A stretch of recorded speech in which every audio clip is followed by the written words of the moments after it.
Morning student, online classes में आप सभी बच्चों का पुनः स्वागत है। हम लोग quantity surveying and valuation subject देख रहे हैं, जिसको आप estimating, costing and valuation subject के नाम से भी जानते हैं। सिविल थर्ड ईयर स्टूडेंट के लिए 6th सेमेस्टर में most important subject quantity surveying and valuation या एस्टिमेटिंग, कॉस्टिंग एंड वैल्यूएशन। तो स्टूडेंट, हम इस लेक्चर को, जो आपका ये वीडियो होगा 2.10 होगा, जैसा कि हमने आपको पिछले वीडियो में सारा कुछ बता दिया था कि ये यूनिट 2 एंड 3 चल रहा था स्टूडेंट।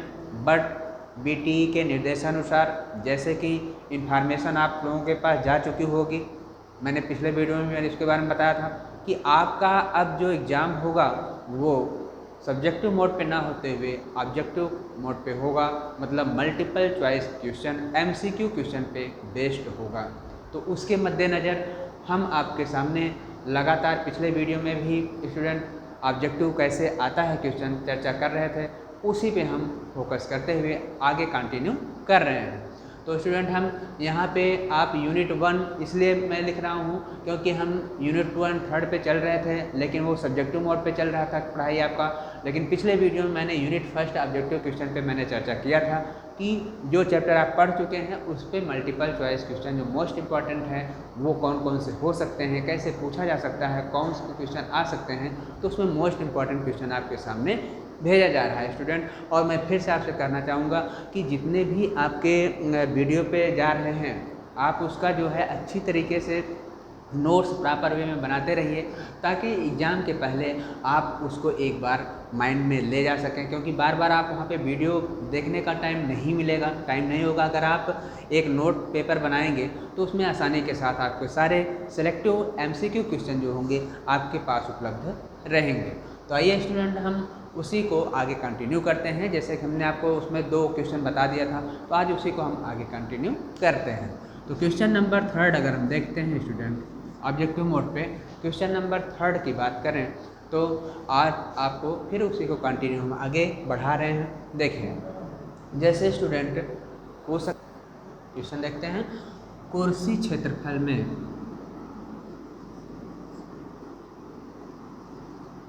कुर्सी क्षेत्रफल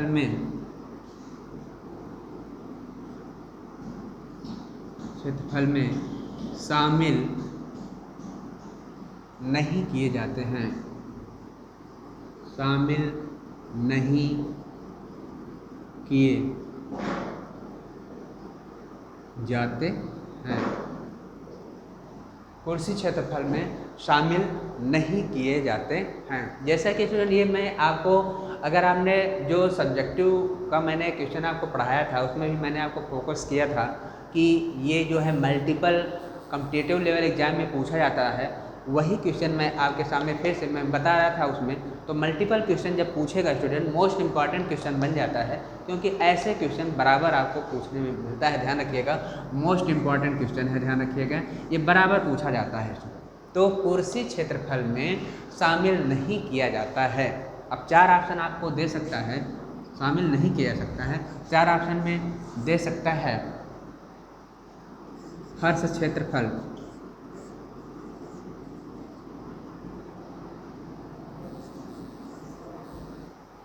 ठीक है, दरवाजे का क्षेत्रफल,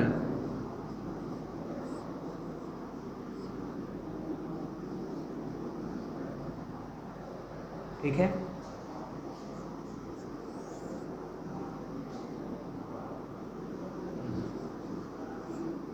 खुला आंगन,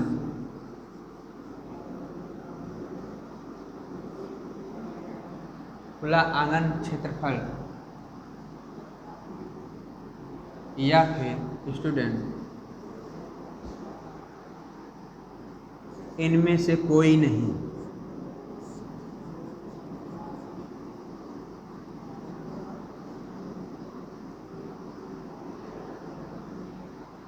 मैंने आपको बताया था कि कुर्सी क्षेत्रफल में शामिल नहीं किया जाता है, शामिल नहीं किया जाता है।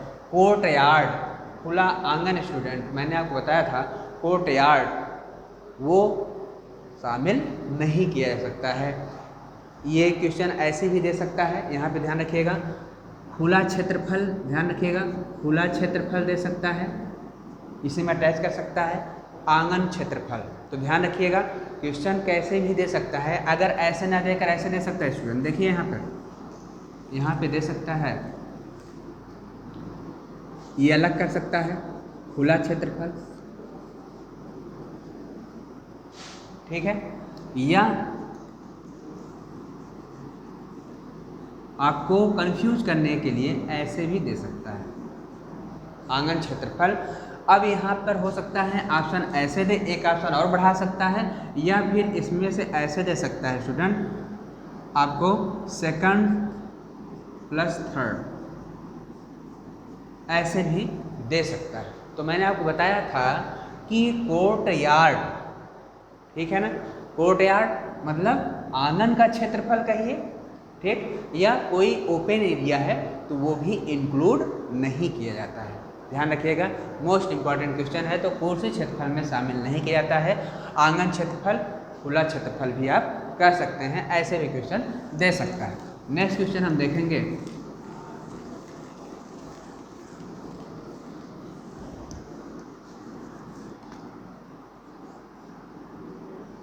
नेक्स्ट क्वेश्चन, किसी भी संरचना पर या किसी भी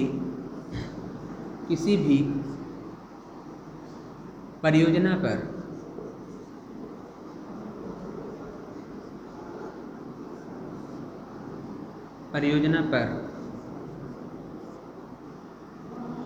आकस्मिक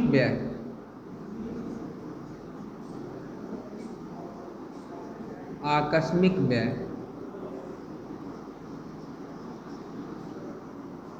होता है,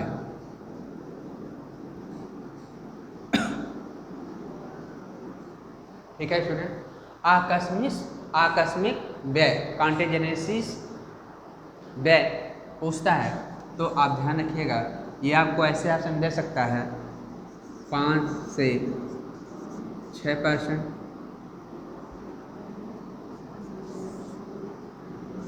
10%,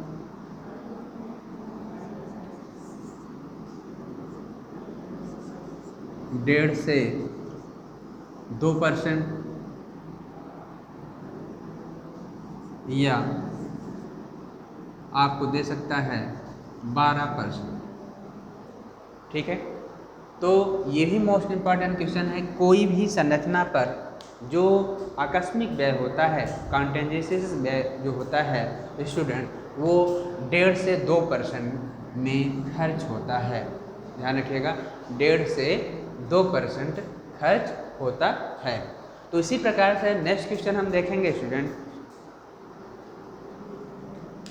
देखिए नेक्स्ट क्वेश्चन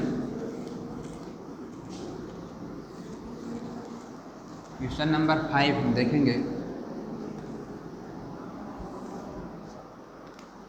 कुर्सी क्षेत्रफल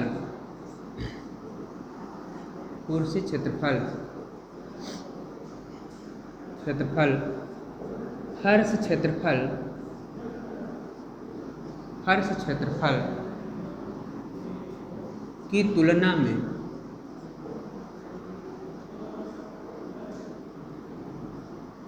कुर्सी क्षेत्रफल फर्श क्षेत्रफल की तुलना में होता है। कुर्सी क्षेत्रफल फर्श क्षेत्रफल की तुलना में होता है। मतलब स्टूडेंट, जो आपका प्लेन्थ एरिया होगा, वो जो फ्लोर एरिया होगा उसकी तुलना में होता है, कितना होता है, तो ये ध्यान रखिएगा 30 से 40%,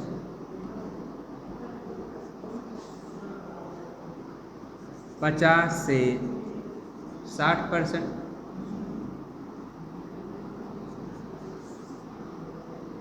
45 से 55%, या चौथा ऑप्शन है स्टूडेंट 60 से एबव, ठीक है।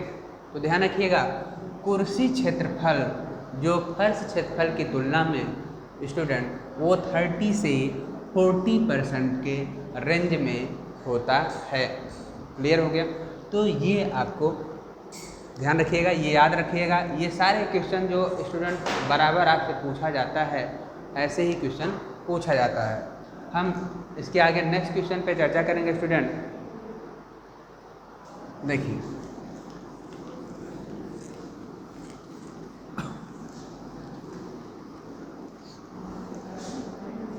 नेक्स्ट क्वेश्चन, 5वां नंबर क्वेश्चन, घनी दर प्राक्कलन, घनी दर प्राक्कलन, घनी दर प्राक्कलन, घनी दर प्राक्कलन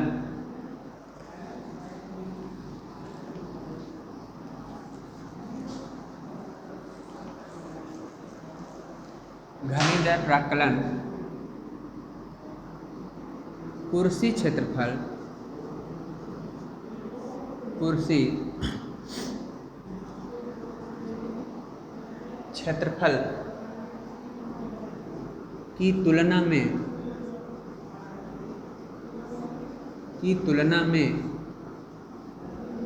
होता है। ठीक है, घनी दर प्राक्कलन कुर्सी क्षेत्रफल प्राक्कलन की तुलना में होता है। ठीक है, ऑप्शन में अधिक परिशुद्ध, अधिक परिशुद्ध, कम परिशुद्ध,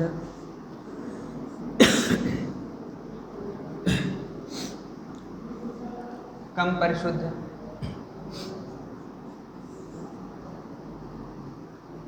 या फर्स्ट प्लस सेकंड। ठीक है स्टूडेंट, या चौथा ऑप्शन दे सकता है none of these. None of these मतलब इनमें से कोई नहीं।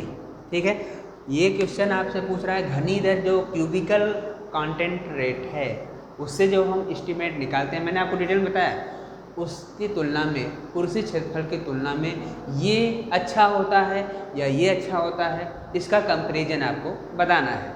तो स्टूडेंट ध्यान रखिएगा, जो क्यूबिकल कंटेंट है वो कुर्सी क्षेत्रफल की तुलना में ज़्यादा परिशुद्ध मान देता है, तो ये अधिक परिशुद्धता के साथ होगा। ठीक है स्टूडेंट, तो ये आपको इस प्रकार से क्वेश्चन स्टूडेंट लगातार जो है आपको मोस्ट इम्पॉर्टेंट क्वेश्चन जो है पूछे जाते हैं। ठीक है स्टूडेंट, नेक्स्ट क्वेश्चन हम देखेंगे।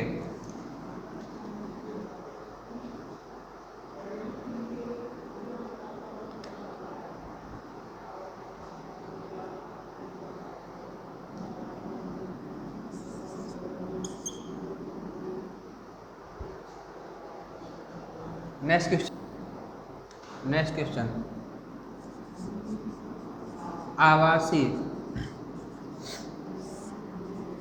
आवासीय भवनों के लिए, आवासीय भवनों के लिए FAR लिया जाता है।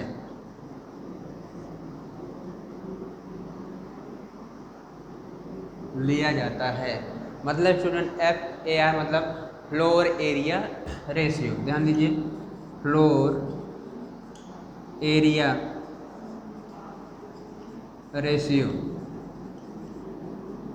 ठीक है, समझ में आ गया? FAR मतलब फ्लोर एरिया रेशियो। चलिए, अब अगर ऐसे क्वेश्चन आपसे पूछता है कि आवासीय भवनों के लिए फ्लोर एरिया रेशियो कितना कंसीडर किया जाता है, तो स्टूडेंट ध्यान रखिएगा, ऑप्शन में आपका जैसे 160 से 200,